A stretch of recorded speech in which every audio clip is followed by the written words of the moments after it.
Social commerce, content centered around showcasing or reviewing products, often aim at influencing purchasing decisions. So kani guys is daghan na siya sa TikTok, for example, kanang bisag unsa mga gamit, mga jeans, tanan-tanan nga naa sa TikTok, ila nang i-affiliate mga products.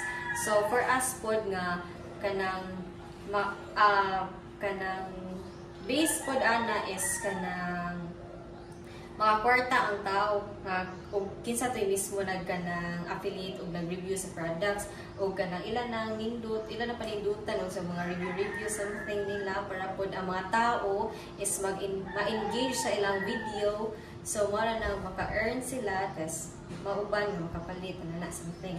So next is emotional lines, videos that evoke strong emotional responses like heartwarming moments, inspiring stories, or tear-jerking scenarios.